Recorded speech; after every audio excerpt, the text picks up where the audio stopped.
Saya ada kenal seorang pakcik ni. Dia ada dua pekerjaan, admin dan menguruskan jenazah. Pakcik itu cakap kalau nak uruskan jenazah ni bila-bila masa saja. Artinya tak kira pagi, malam, subuh. Satu hari dalam pukul 12.30 malam, pakcik tu kena telefon ada orang meninggal dunia dan jenazahnya perlu diuruskan. Jadi pakcik tu pun bersiap dan pergi terus ke masjid.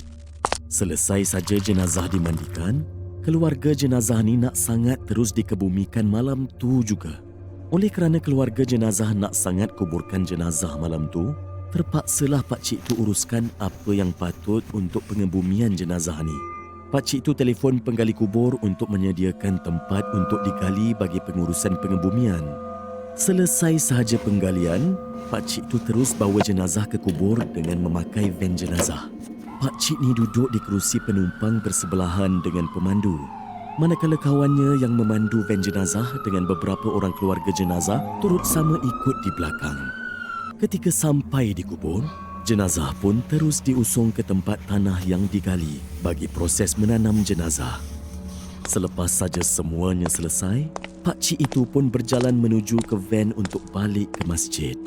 Tetapi dalam perjalanan menuju ke van, dia ternampak satu benda yang bersinar.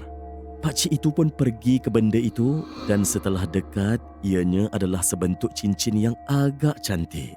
Pakcik itu pun mengambil cincin tersebut tanpa berfikir panjang dan membawanya pulang. Sampai saja mereka di masjid, mereka pun ke kereta masing-masing dan terus pulang.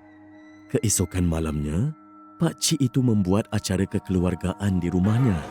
Tetamu sangat padat datang mengunjungi. Setelah selesai, tetamu pun beransur balik dan rumah pakcik kembali sunyi.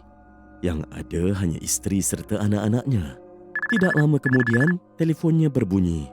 Anak buahnya menelefon kerana bapanya, iaitu adik kepada pakcik ini, menyuruh mereka menghantar barang ke rumahnya. Dia pun menyuruh sahaja mereka ke rumah. Dalam 30 minit kemudian, anak buahnya pun sampai, tetapi mereka datang dalam keadaan ketakutan, menggigil dan muka mereka kelihatan sangat pucat sekali. Ditanya mengapa mereka begitu. Pada awalnya mereka tidak mahu memberitahu kerana masih dalam keadaan ketakutan. Tetapi setelah ditanya berulang kali, baru mereka menjelaskan.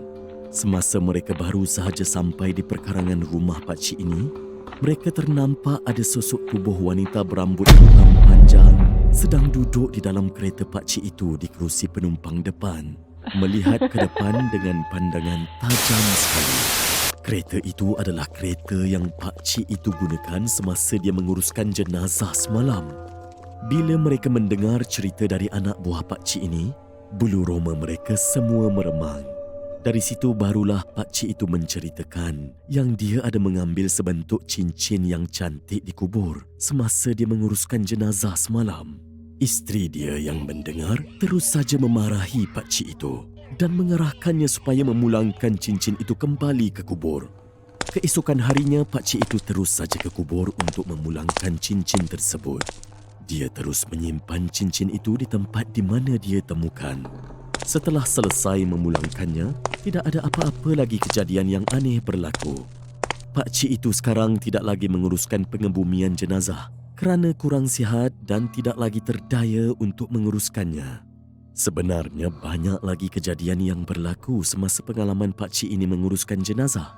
Antaranya, keranda jenazah bergegar-gegar dengan sendirinya. Ada bau harum tiba-tiba mereka hidu semasa dalam perjalanan ke kubur. Ada bunyi seolah-olah orang menyanyi di mana keranda itu disimpan di dalam van dan macam-macam lagi. Wallahu a'lam bissawab.